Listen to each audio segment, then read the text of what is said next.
What's going on, guys? Welcome back to another new Link Evolution deck profile. This is also probably the most toxic deck profile on the channel, and I did receive some distaste in chat when I played it on stream, but here it is.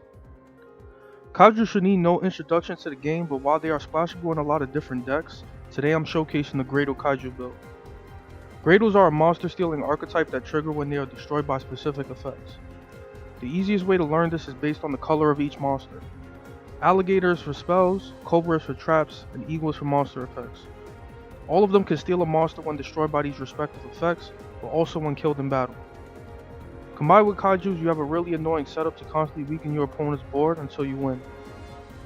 Usually you want to use Kaijus to tribute off any problematic monsters that can negate effects or prevent activation of certain things.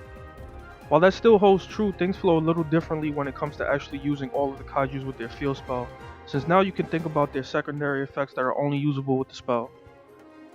Gamma Seal is commonly used in decks since he is the weakest Kaiju in terms of attack points, but here he might be one of the strongest Kaiju since he has a generic negate and banish effect with 2 counters, which is strong to have after clearing your opponent's board. If your Graydles get destroyed after giving your opponent a Kaiju, you can steal it back, and if you already have one, it will get destroyed anyway, which still goes in your favor slightly. Fairy Tail Snow forms the annoying combo between itself and Kaijus, as you can usually give your opponent a Kaiju and then add it back to your hand immediately after for future use. So if you can do this, it's highly recommended so that your opponent can make use of your 3000 attack point monsters.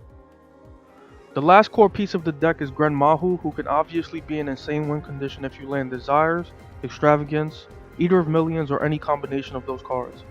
It's a good option to close out duels after your opponent stands helpless at your constant monster stealing and board wiping. You could change up your extra deck to include multiples because of Extravagance, but there are quite a few options to go into with this deck. Zeraboros works hand in hand with your banished cards like Gren Mahu, and BLS should be quite easy to go into given the high levels we are using. Some other rank 8s are also good to think about since we have a lot of them in the deck.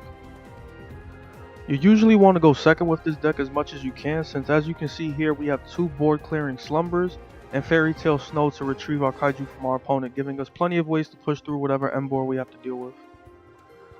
There are a few things to watch out for, such as barrier statues or Arc Lord Kritzia, since they can prevent special summoning entirely, but luckily we won't run into that here. We are going up against a full Auroradon combo here, so I did expect to see a Borolo Savage and Herald at the very minimum. That gives our opponent 2 negates to work with, which is manageable for our hand.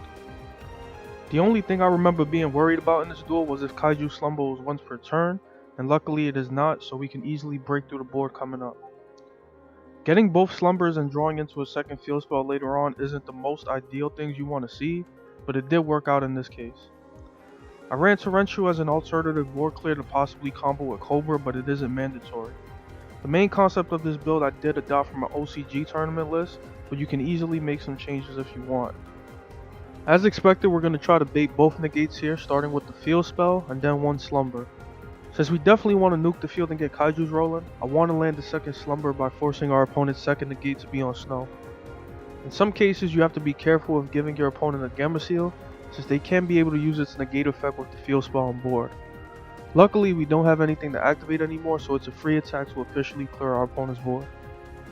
With this, our opponent does have to start from scratch, and with Torrential we are pretty much in a good spot.